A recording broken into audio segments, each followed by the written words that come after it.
I don't necessarily think identity is more important than goals, but I believe identity is a lot easier to help us get to our goals.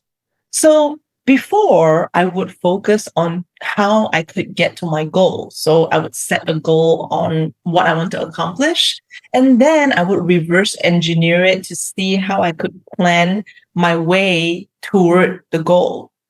However, in the process of trying to achieve the goal, I would run into obstacles like motivation, or what if I change my mind, or I get stuck, I don't know how to proceed. This is when I will have obstacles. I will have problems I need to solve, or there will be things that trip me up or distract me in the process of getting there. So, two outcomes may happen. One, I could give up, or another, there could be a slight hiccup that I would experience. And if the goal is important enough, I would continue to do it, or I would make sacrifices in order to get to my goals. So either way isn't ideal. For me, I think if a goal is important enough for you, you should pursue it. But at the same time, it shouldn't be pursued at a price of what matters to you. And in that case, for me, was sacrificing time with loved ones, pursuing things that are of interest to me, or compromising my health for a career that I thought was prestigious and important to me.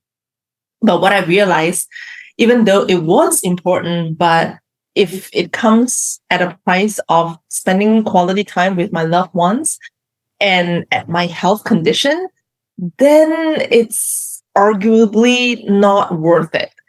So I'm really glad that I went through it, but this is when I realized identity is a lot more valuable than setting goals.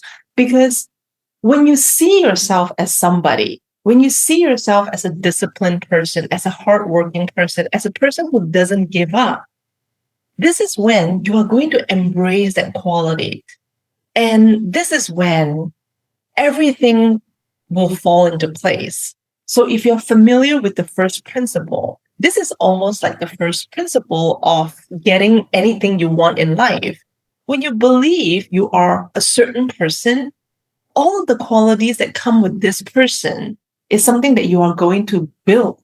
So if you're not yet a confident public speaker and you want to be a confident public speaker, this is when you are going to research and analyze and study what a confident public speaker will probably do. What kind of habits does he or she have? And this is when you are going to build that identity by setting up the habits, embracing the kind of mentality and belief system that this person would have, this person with this identity would have. And it's so much more powerful because when you are that person, you no longer need to seek validation. You don't need to find motivation. And there will not be a day that you don't show up for yourself because you are that person. If you are a successful person, then you know they show up every day, regardless of how successful they are. You know, people, athletes, or wealthy people, no matter how rich they are, they still show up to practice. They still look at reports. They still look at what is happening with all the different businesses that they have, even they have so much going on.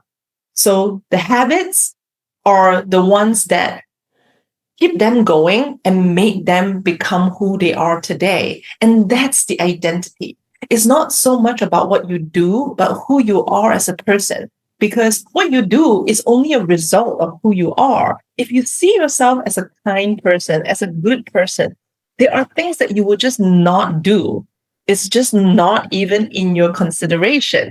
And it becomes automatic. And that's what I love, because in order for you to pursue any dreams or goals big enough that is more than a year in the future, you need solid foundation that is built from tiny habits and also a strong belief system that you have unwavering faith in yourself to make it happen. So that's why embracing identity is a much better approach and strategy to achieving success.